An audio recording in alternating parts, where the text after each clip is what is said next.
¡Extra! ¡Extra! Estados Unidos declara la guerra a España. Léalo en la edición especial del mundo. 25 de abril de 1898. El objetivo de Estados Unidos, al declarar la guerra a España, es expulsarla de Cuba y hacerse con el control de sus colonias en el Caribe y Filipinas.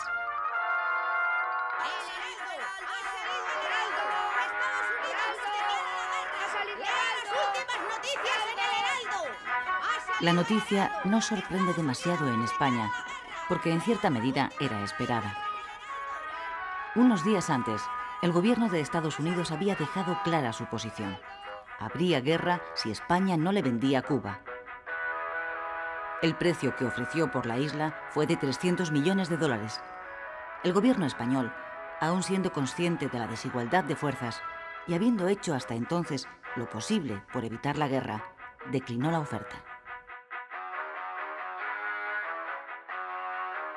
En la calle, la reacción mayoritaria ante la inminencia de la guerra es eufórica y patriotera. Casi todos dan por hecha la victoria contra los yanquis.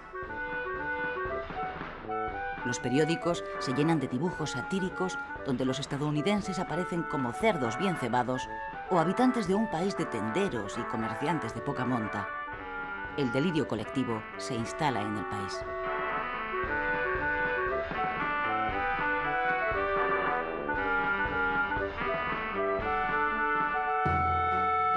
La realidad es muy diferente. Estados Unidos, como potencia emergente que es, lleva varios años renovando su flota y construyendo acorazados como este, el Olympia, que todavía hoy se conserva atracado en Filadelfia. El gobierno se dispone a llevar a la práctica la doctrina que el presidente Monroe puso en marcha a comienzos de siglo: América para los americanos.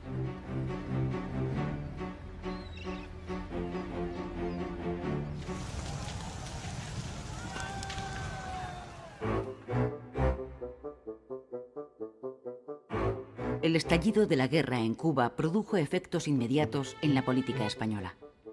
El primer ministro, el liberal Sagasta, presentó su dimisión. Le sustituyó una vez más Cánovas, líder del Partido Conservador. Ambos políticos estaban de acuerdo en que la autonomía de Cuba era ineludible, pero discrepaban sobre la fórmula más adecuada para ponerla en marcha. Cánovas sostenía que la paz tenía que ser previa a las reformas. Sagasta prefería comenzar por las reformas porque creía que ellas traerían la paz. En lo que sí coincidían ambos era en que había que agotar todos los recursos humanos y económicos en defensa de la colonia.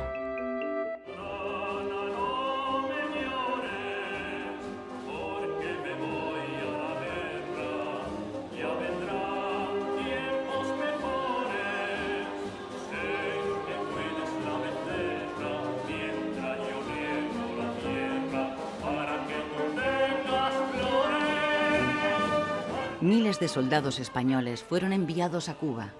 Las despedidas se convirtieron en manifestaciones de entusiasmo en medio de un clima de euforia nacionalista. Hasta 200.000 reclutas llegarían a salir de los puertos españoles con destino a la isla. Todos ellos tenían en común su origen humilde. A la guerra solo iban los pobres, los que no podían pagar los 9 euros, 1.500 pesetas de entonces, que costaba librarse del servicio militar. 50.000 de ellos morirían en Cuba.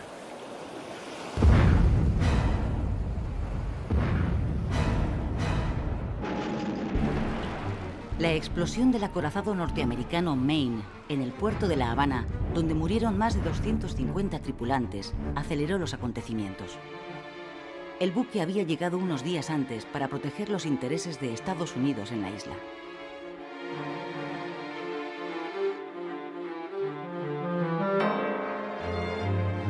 A España ya le resultaba casi imposible evitar la guerra. El gobierno ordenó entonces a una parte de la escuadra española partir hacia Cuba para reforzar su protección. Otra parte la envió a Filipinas. ¡Extra! ¡Extra! Estados Unidos declara la guerra a España. ¡Extra! ¡Extra! Con la declaración oficial de guerra a España, en abril de 1898, Estados Unidos se dispone a poner en marcha su proyecto imperialista. Al gobierno español, consciente de la desigualdad de fuerzas, no le queda otra solución que aceptar el duelo, presionado también por el clima ultranacionalista que domina al país. El 1 de mayo de 1898, España sufre la primera derrota.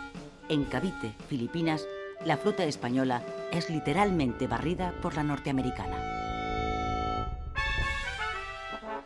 Esta es la bocana de la bahía de Santiago de Cuba, donde tiene lugar el 3 de julio la batalla decisiva de la guerra.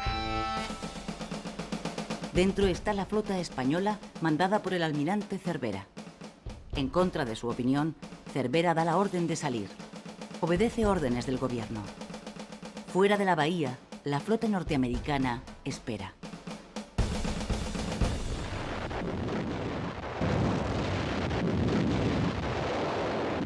Tras 4 horas de combate, la escuadra española sufre una derrota aplastante.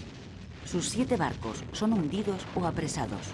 Mueren 350 marineros españoles, norteamericanos 1. Tras la derrota, el desastre se precipita. 3 meses más tarde, en octubre de 1898, España firma en París el Tratado de Paz por el que reconoce la independencia de Cuba y además cede a los Estados Unidos, Filipinas y Puerto Rico. Es el fin del Imperio español y el comienzo del Imperio americano.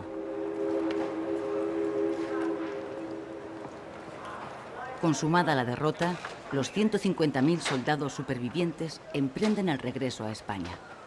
Son héroes anónimos de la primera guerra relámpago de la historia. Ellos, que fueron a la guerra porque no tenían el dinero necesario para librarse de ella, son las auténticas víctimas del desastre. Esta injusticia es el germen de un creciente sentimiento antimilitarista en la sociedad española.